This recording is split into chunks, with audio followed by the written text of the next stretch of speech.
Hi, it's Helen. My daughter stood in the doorway with her arms crossed and her mouth drawn tight, like she was holding back something sharp. "You've had a good run, Mom," she said, not even meeting my eyes. "But we need the space now." That's how it happened. My daughter and her husband threw me out of my home, and the part that will never stop stinging is how calmly they did it, like they were talking about moving furniture, not a person, not their mother. I didn't shout. I didn't cry.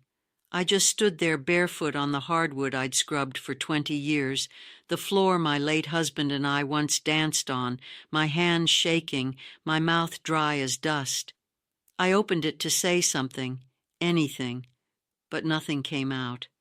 They'd waited until the house was paid off, until I'd signed it over to make things easier in case of emergencies, until I had nowhere else to go.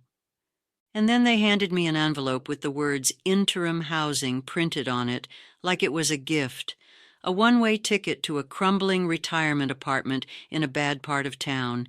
They said it wasn't personal, but it was. I walked out with a single suitcase. My life packed into 22 inches of worn canvas and grief. And here's the thing no one tells you. When your own child throws you out, it doesn't just hurt your heart.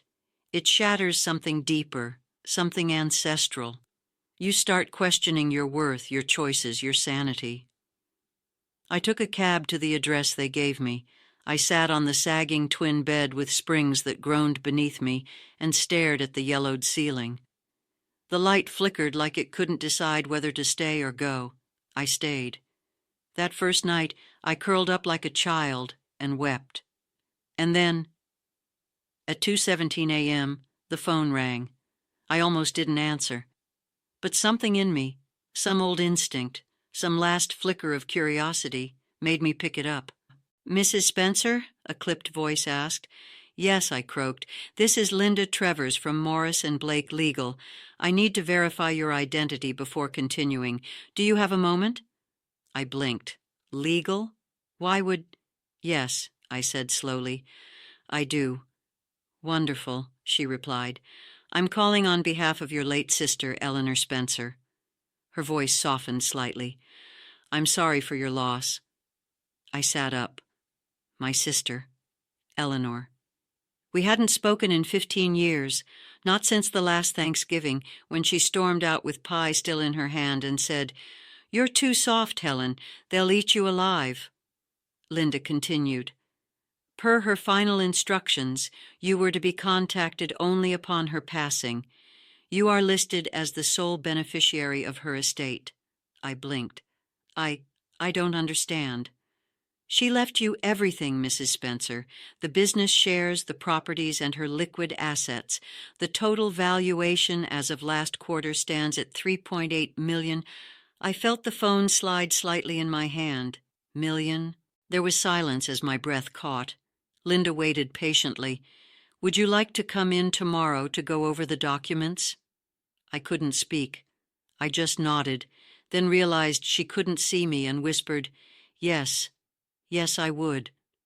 And just like that, the same day my daughter threw me out of my home, I became a millionaire. And everything changed. It's strange what your mind clings to in moments like that. I didn't think about the millions. I didn't imagine yachts or beach houses or champagne at sunset. No, I thought about the chipped mug I'd left behind in my old kitchen, the one with the faded tulips and the crack down the side. I thought about how my daughter had once called it embarrassing and offered to replace it with something less sad. I thought about how I'd said no, because some things you hold on to, even when they're cracked, especially then. The next morning, I found myself on the 37th floor of a sleek building in downtown Dallas, wearing the same coat I'd owned for a decade and shoes that pinched. The receptionist greeted me with a knowing smile, handed me a clipboard, and said, "Ms. Trevors will see you shortly." Everything was glass and silver and silence. I felt like an intruder, but when Linda came out, dark curls, crimson lipstick, eyes sharp as a scalpel, she smiled as if I were someone, not a burden, not a relic, someone. "Mrs. Spencer," she said, shaking my hand, "I've been waiting a long time to meet you." I followed her into a corner office, too stunned to speak. On the desk sat a manila envelope. My name, Helen Margaret Spencer, typed neatly across the front. Linda gestured to the seat across from her. "Your sister made me promise to give you this in person," she said. "There's a letter inside, and copies of all the legal documentation. But first—" She opened a file and began to read, matter of fact. "You are now the majority shareholder in Spencer Holdings, a 58% stake. You also inherit 2 properties, one in Taos, New Mexico, and one here in Plano, plus liquid assets totaling approximately $1.1 million distributed across 5 accounts." I stared. "She wanted to ensure you were protected," Linda added more softly. Her words, not mine. I didn't say anything. I couldn't. My sister, Eleanor, brilliant, difficult, wild Eleanor, hadn't spoken to me since 2009.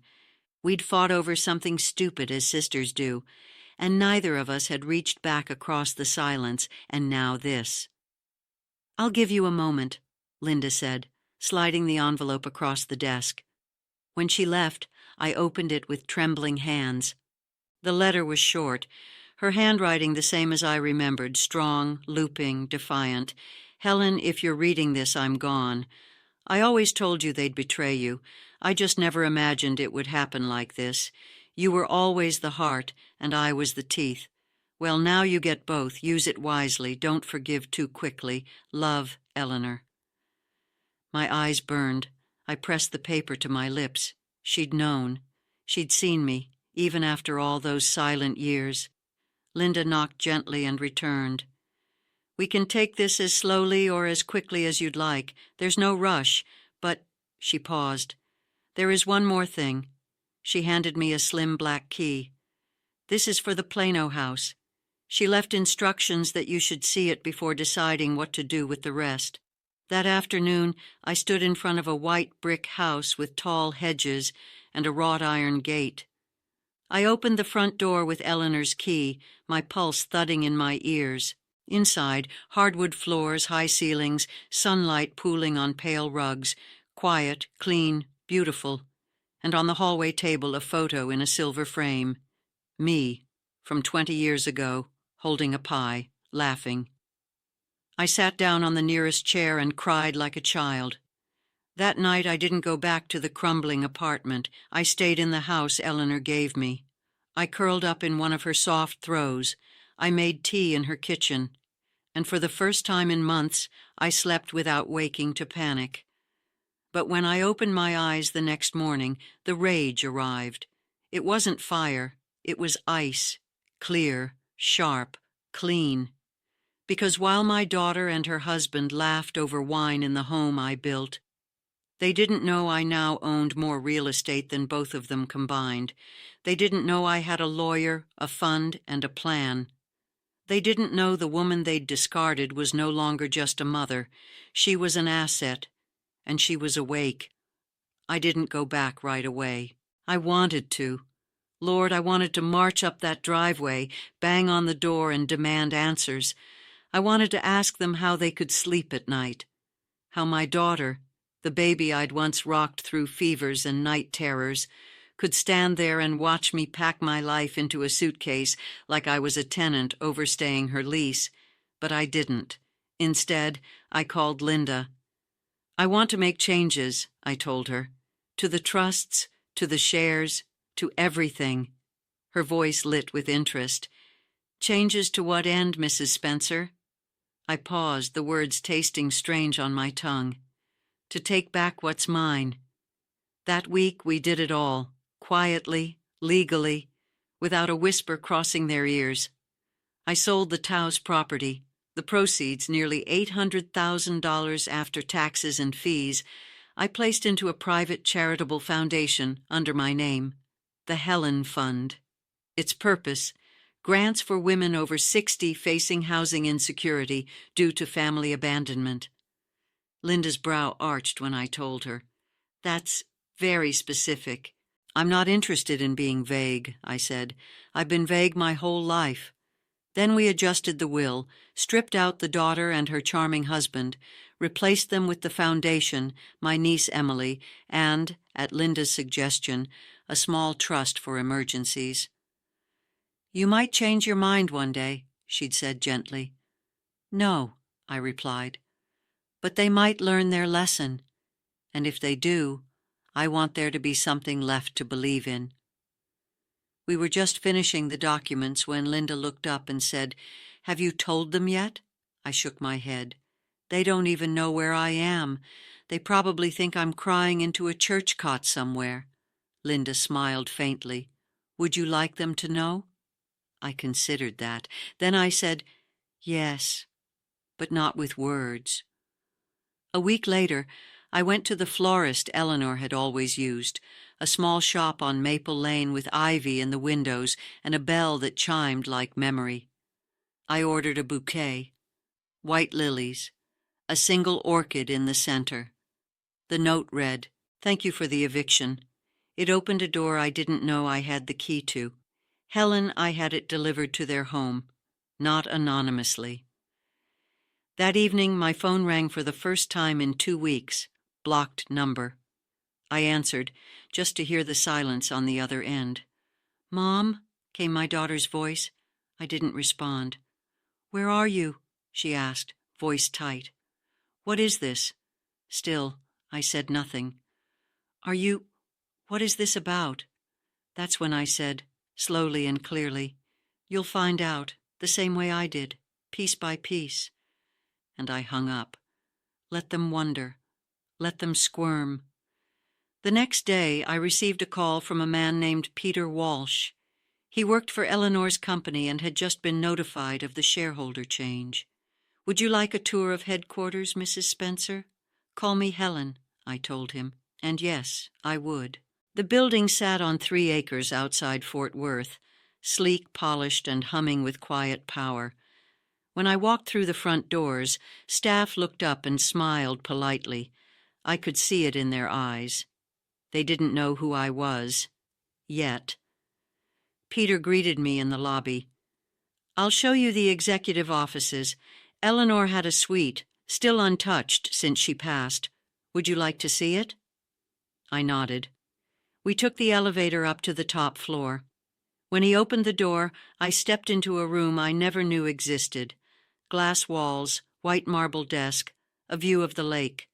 And on the bookshelf, tucked between thick policy binders, a framed photo of us, me and Eleanor from our 20s, laughing on a beach in Galveston, our legs sunburned, our hair wild. I stared at it for a long time. Then I turned to Peter and said, Let's talk about restructuring. I'm not here to warm a chair. That afternoon, I signed a resolution appointing myself as non-executive chairwoman. I wasn't doing it for power. I was doing it because the name Spencer on the building meant something again, not hers, not mine, ours, and I wasn't going to let anyone, family or not, throw that away. 2 weeks later, I walked up the steps of my old house, not to move back in, to say goodbye. It was dusk. The porch light flickered on, casting a pale yellow glow across the brick. My roses were still there, overgrown and sprawling, reaching out like they'd been waiting for me. The door opened before I knocked. My son-in-law stood there. He looked smaller somehow, less polished. His hair wasn't gelled. His shirt was wrinkled. There were dark moons under his eyes. Helen, he said, surprised. Then, awkwardly, Do you want to come in? I shook my head. I just came to collect a few things. He moved aside, and I stepped into the home I'd built. The air smelled different, colder, staged. My heart thudded once, then settled into a calm rhythm. From the kitchen I heard my daughter's voice. Who is it? She stepped around the corner and stopped when she saw me, barefoot, holding a wine glass, her eyes rimmed in shadow. Mom, she said too casually. Wow, you look different. Do I? I smiled faintly. Where have you been? Around. Silence stretched between us like an unspoken sentence. I looked past her, toward the hallway. "Is my sewing chest still in the guest room?" I think so." I walked down the hall, every step measured. The photos were different. Fewer family pictures, more generic art, like they were trying to erase the history, one canvas at a time. The guest room door creaked as I opened it. There it was, my grandmother's chest, oak with the brass handles I used to polish every Christmas. I crouched, opened it slowly, and ran my hand over the folded fabric inside. My hands trembled a little, not from anger, from release. I was letting go. I carried it to the front door, where they both stood like statues. "You didn't have to send that bouquet," my daughter said suddenly. "No," I agreed, "but I wanted you to know that when you closed one door, you opened another." "I didn't mean for it to happen like that." "But it did happen like that," I replied gently, "and now you'll have to live with it." She blinked fast, lips tight. "Are you living in some retirement condo?" she asked, and I heard the bitterness, the jealousy, sneaking through. I smiled. "Something like that." Her husband cleared his throat. "Look, if this is about the house, we're happy to revisit the agreement. Maybe a partial ownership or—" "No," I cut him off. "It's yours now. You wanted it. You paid the price, and I don't mean money." He shifted, clearly uncomfortable. My daughter stared at the floor. I didn't need to stay another second. I turned, chest in hand, and walked down the steps I'd once swept every Sunday morning. As I reached the sidewalk, a voice called out softly behind me, "Mom!" I stopped but didn't turn. "Did you really mean what you said in the note?" she asked. "That it opened a door?" I took a deep breath and said, "Yes. It opened a door into the life I should have been living years ago." Then I walked away. That night, I lit a fire in the stone hearth of Eleanor's house, my new house. I brewed tea, put on soft jazz, and opened my grandmother's chest. Inside were old photos, half-finished quilts, and a small notebook I hadn't touched in years. I flipped it open. A list, faded by time. Start my own sewing business, travel to Paris, take a painting class, say what I really think, be brave. I stared at that last one. Be brave. I picked up a pen and checked it off. Then I added a new item. Tell the truth, no matter who it hurts. Because that was next. I wasn't done. I wasn't even close. The next morning, I made an appointment with the board, and I wrote a letter to the local paper, not to name names, but to tell my story, because there are thousands of women like me, mothers, sisters, widows, who've been erased, edged out, softened into silence. And I was done being quiet. They tried to discard me, but I was made of stronger stuff than they ever knew. The boardroom was quiet when I walked in, not the kind of quiet that invites peace, but the brittle kind, the kind that fills a room before a storm. They all stood when I entered, 5 men, 2 women, 1 young assistant fumbling with her pen. They didn't expect me to look like this, polished, poised, wearing Eleanor's old navy blazer like armor and heels that clicked with purpose. "Mrs. Spencer," Peter said, nodding. "Welcome." "Thank you." I took the head seat, the one Eleanor had once sat in, and set my folder on the table with a gentle finality. "Before we begin, I'd like to say something." They waited. I opened the folder, pulled out a copy of the article I'd written. It had run that morning in the Dallas Morning Light, right below the fold. "From mother to millionaire, how being thrown out of my home gave me everything I needed." I read the opening aloud. They told me I had had a good run. They said it wasn't personal, but when your own child looks you in the eye and tells you that your time in the home you built is over, it becomes the most personal thing in the world. No one interrupted. That night, I slept in a borrowed bed in a borrowed apartment with 22 inches of canvas and heartbreak. But before sunrise, I got a call that changed everything. My estranged sister had died and left me a fortune. Peter shifted.